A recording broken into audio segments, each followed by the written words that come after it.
Une vidéo a fait le tour des réseaux où on voit Cancelo refuser de faire la passe à Ronaldo pendant le match Slovénie-Portugal. Malheureusement, on va clore le chapitre trêve internationale portugaise avec cette petite et nouvelle polémique d'un conflit soi-disant entre Cancelo et CR7. Et donc, après la déclaration maladroite de Cancelo dont on a déjà parlé dans une précédente vidéo et qui a fait polémique, il s'agit là d'une vidéo compilation de situations où Cancelo aurait pu ou aurait dû faire la passe à CR7 mais il l'a ignoré. Évidemment, ce genre de choses n'échappe pas aux fans de Ronaldo, ils ne les pardonnent pas non plus et ça saute directement à leurs yeux, mais encore une fois, à l'instar de la polémique déclaration, je considère à nouveau qu'on en fait trop. Quand on analyse situation par situation ce qu'il s'est passé, ce n'est pas aberrant non plus que Cancelo ne joue pas le ballon avec Ronaldo et préfère une autre possibilité. Sur la première situation, on voit Cancelo faire une conduite de balle sur son côté gauche et Ronaldo dans une position intéressante dans le dos du défenseur. Il ne fait pas d'appel mais il se tient prêt si jamais Cancelo décide de le servir. Finalement, CR7 n'est pas du tout calculé et Cancelo a bizarrement gardé longuement le ballon bien trop longtemps. Donc effectivement,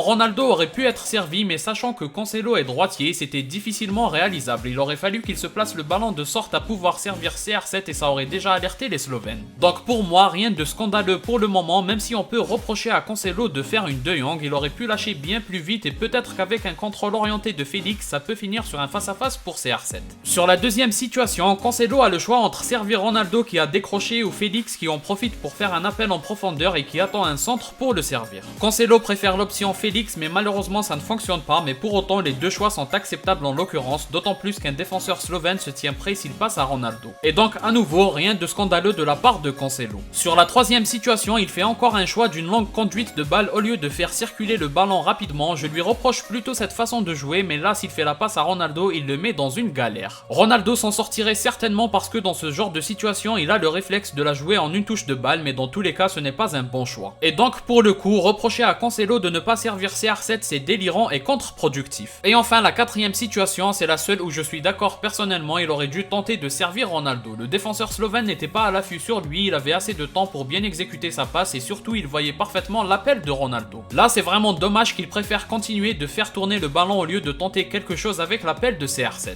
D'autant plus que c'est le reproche à faire au Portugal sur ce match. Longtemps ils n'ont pas tenté leur chance préférant de faire tourner le ballon et finalement ça s'est payé cash. Et donc on en arrive au bilan. Sur 4 situations, je juge personnellement que Cancelo n'était en tort qu'une seule fois. S'en prendre à lui pour une seule erreur claire sur 4, c'est quand même abusé. Pour moi, il paye plutôt les conséquences de sa déclaration. On surveille le moindre de ses choix d'un œil très sévère, donc c'était prévisible que ça se termine de la sorte. Après, là où il y a du vrai, si on s'intéresse au fond de ce qui est reproché à ces joueurs, c'est que les coéquipiers parfois de Ronaldo en club et encore plus en sélection ont tendance à trop le chercher. C'est dans ce sens-là qu'on dit que Ronaldo aimante les ballons, donc je soupçonne certains joueurs de vouloir se battre contre cette attitude qui est pourtant naturelle en faisant l'inverse. C'est-à-dire qu'ils se forcent à oublier Ronaldo mais ça peut faire rater de bonnes situations. Donc il faut qu'ils aient l'intelligence de jouer comme le jeu le réclame tout simplement, mais ça c'est ce qu'il y a de plus difficile au foot. En tout cas, je pense qu'il faut calmer les choses avec ces polémiques. Souvent on a tendance à en faire trop avec Ronaldo et c'est dommage dans ce genre de cas. Je trouve personnellement que ça le dessert plus que ça ne le sert. Tout comme ceux qui vont spammer CR7 dans les posts de Cancelo, c'est pas la bonne attitude à avoir selon moi. Surtout qu'objectivement il n'a rien fait de grave non plus, même avec sa déclaration. Ma vidéo dédiée à la déclaration explique d'ailleurs ce que j'en pense pour les intéressés. Pour information, avant de définitivement clore le chapitre trêve international du Portugal, la Géorgie de Kvara s'est qualifiée à l'Euro et sera la 4e nation avec le Portugal, la Turquie et la République tchèque. Les probabilités de qualification sont en faveur du Portugal largement avec 90%, mais attention, le Portugal semble se dégager comme favori du groupe, mais aucune nation parmi les trois n'est vraiment facile à battre, la Slovénie l'a d'ailleurs démontré. Comme d'habitude, n'hésitez pas à donner votre avis en commentaire, peut-être vous avez des analyses différentes des miennes. Si vous avez aimé, laissez un like et abonnez-vous pour ne rien rater. Partagez aussi la vidéo pour me soutenir. Moi je vous dis à la prochaine, portez-vous bien.